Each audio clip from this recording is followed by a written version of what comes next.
देख सकते हैं, लेकिन ये पीएसए एक इलेक्टेड मेंबर के खिलाफ इस तरह इस्तेमाल करना ये सरासर गलत है ना। डेली वेजर्स के मामले में हाउस के सामने एक कमेटी तश्कील की गई। उस कमेटी को हेड स्पीकर चीफ सेक्रेटरी साहब कर रहे हैं। उन्होंने अपना काम जो है काफ़ी हद तक मुकम्मल किया है।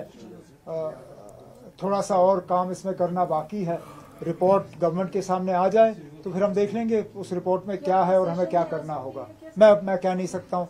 ये चीफ सेक्रेटरी साहब और उनके साथ जो अफसर इस कमेटी में है वो अपना काम मुकम्मल करें तो उसके बाद। पार्टी के एमपी रोला साहब कैंपेनिंग से पीछे रहे बड़गाम में, क्या कोई फर्क पड़ेगा उससे? अब नतीजे निकल जाए तो पता चलेगा फर्क पड़ेगा या नहीं पड़ेगा। मैंने कभी किसी को कैंपेन करने के लिए या कैंपेन करने ना करने के लिए मजबूर नहीं किया है। नहीं करना चाहते ना करें ना, कोई बात नहीं। बहुत हैं नेशनल कॉन्फ्रेंस में जो और कैंपेन कर सकते हैं। और उमर साहब, फारूक साहब recently said that BJP wanted to have a deal with the national conference on the ahead of the Rajya Sabha elections. So how do you like to react? What was the deal? What was the understanding? Because BJP has denied it. There was no understanding. There was no. If there had been an understanding, look, please understand. This sort of attempt of death by 1,000 cuts. This is also incorrect because at the end of the day, today, the only party that is taking the BJP head on in Jammu and Kashmir is the National Conference. We are the ones who took them on in the Rajya Sabha elections. Nobody else. Congress could have fielded a candidate, they chose not to. Chaliye, theek hai. In Nagrota, please tell me, where are the candidates from the other parties? Where is PDP's candidate in Nagrota? Congress also at the last minute told us they will not fight. Then I had to scramble to find a candidate. Otherwise, we were ready to support the Congress in Nagrota. But today, the only party in Jammu and Kashmir that is fighting the BJP on the ground electorally is the National Conference. I think that has to count for something. तो ये जो बेबुनियाद बातें कि national conference का जो है कोई सीक्रेट अंडरस्टैंडिंग है बीजेपी के साथ, जनाब हम वो लोग नहीं है ना जो सीक्रेट अंडरस्टैंडिंग करते हैं। हमें अंडरस्टैंडिंग करनी होती है, हम खुलेआम करते हैं ना। मैंने बंद कमरे में चोरी छुपे वाजपेयी साहब की हुकूमत की मदद नहीं की। मैं एनडीए में शामिल होकर उनकी हुकूमत में गया। सही गलत वो दूसरी बात है। हम धोखा नहीं देते लोगों को। अगर हमें बीजेपी के साथ अंडरस्टैंडिंग करनी होती, हम उनसे कह देते ना, जो 2 सीटों पे आपने अपने उम्मीदवार खड़े किए उनको उतार दीजिए, मैं इमरान नबी डार को विड्रॉ करा लूंगा। इलेक्शन होगा नहीं, आप 1 ले लीजिए, हम 3 ले लेंगे। लेकिन हमने वो भी नहीं किया। हमने कहा नहीं ठीक है, इस बात के बावजूद कि 4थी सीट मीडिया ने बीजेपी को दे दी, हम तब भी ये इलेक्शन लड़ेंगे। और हमने जितना हमसे हो सका हमने किया। मुझे इसमें कोई रिग्रेट नहीं है कि ना हम और कुछ कर सकते थे, हमने किया। अब अगर कुछ लोगों ने अपना ईमान बेचा, उसके लिए हम कसूरवार नहीं है। नगरोटा में हम आज बीजेपी को एक अच्छी खासी टक्कर दे रहे हैं और ये हम देते रहेंगे। कोई बीजेपी के साथ कोई अंडरस्टैंडिंग नहीं है। हाँ, मेरी ये कोशिश है कि मरकज के हुकूमत के साथ थोड़े से हमारे ताल्लुकात ठीक रहें ताकि हुकूमत का कामकाज ठीक हो। लेकिन हुकूमत के ताल्लुकात और नेशनल कॉन्फ्रेंस और बीजेपी के ताल्लुकात, इन दोनों में जमीन आसमान का फर्क है। नेशनल कॉन्फ्रेंस और बीजेपी का कहीं पे भी ना रिश्ता है ना रिश्ता बनेगा।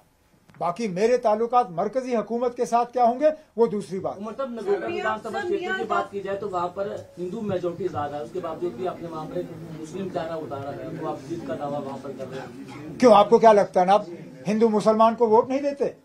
यही तो मुसीबत है ना। इसी वजह से तो 15% आबादी को जो है इस हुकूमत में शामिल ही नहीं किया गया, क्योंकि ऐसा लगता है कि हिंदू ना मुसलमान को वोट देगा ना मुसलमान हिंदू को वोट देगा। आप भूल गए शायद ना, जम्मू पार्लिमानी सीट वो सीट है जहां नेशनल कॉन्फ्रेंस का एक मुस्लिम उम्मीदवार जीत के गया। उस वक्त भी Jammu parliament seat Hindu majority थी, लेकिन मुस्लिम कैंडिडेट जीत के गया। जम्मू कश्मीर में, खासकर कश्मीर में, यहां मुस्लिम मेजोरिटी सीटों से हिंदू उम्मीदवार जीत के गए हैं।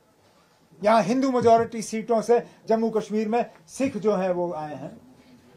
तो ये आपने कैसे सोचा ना कि हम इतने फिरका परस्त बन गए हैं कि कोई हिंदू आज मुसलमान को वोट नहीं देगा या मुसलमान हिंदू को वोट नहीं देगा। आप उम्मीदवार देखिए, उम्मीदवार का किरदार देखिए, उम्मीदवार का ट्रैक रिकॉर्ड देखिए। बीजेपी से पूछिए, ये वो पार्टी है जो कहती है हम खानदानी राज में भरोसा नहीं रखते, लेकिन उम्मीदवार किस बुनियाद पर तय किया है वो आप भी जानते हो, मैं भी जानता हूं। अगर सिर्फ उम्मीदवार को ही तोलें तो हमारे उम्मीदवार में क्या कमी है ना। डीडीसी की मेंबर रही है, लोगों की खिदमत की है। आप सिर्फ मजहब देख के कहते हो कि वो जीतने के लायक ही नहीं है। सर, कहा है कि the government is ignoring public concerns while being engaged in a debate that who is with BJP and who is against BJP। मैं मियां अल्ताफ साहब की बहुत इज्जत करता हूं, सीनियर लीडर है नेशनल कॉन्फ्रेंस के।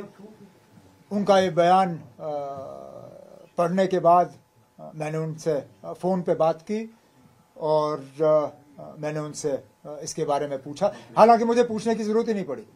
जैसे उन्होंने मेरा नंबर देखा और फ़ोन उठाया, उन्होंने हंस के कहा कि ना आपने शायद पढ़ा होगा, ना मेरा ये इरादा था, ना कुछ जो चीज़ें कही गई हैं मैंने कहे हैं।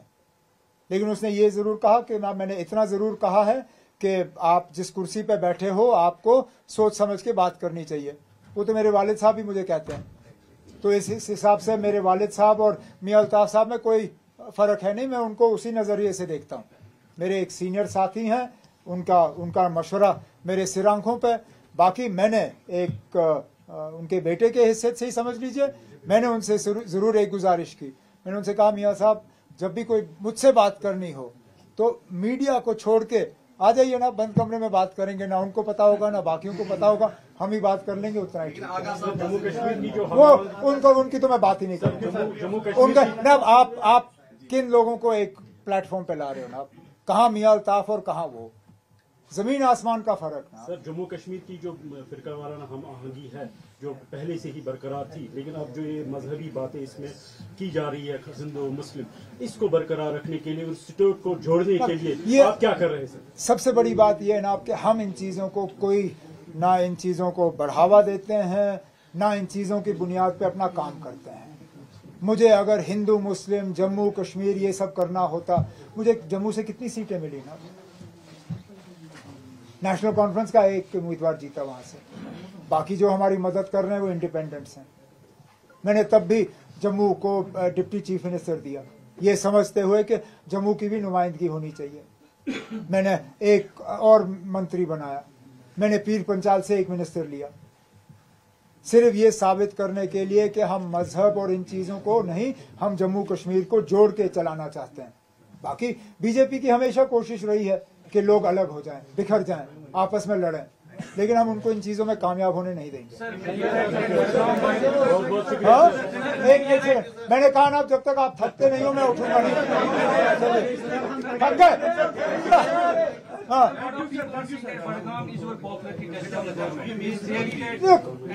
देखिए आप, any by-election is a challenge for a government. We are taking this by-election also as a challenge. This challenge is multiplied by the complexities of the voter sort of distribution in Budgam.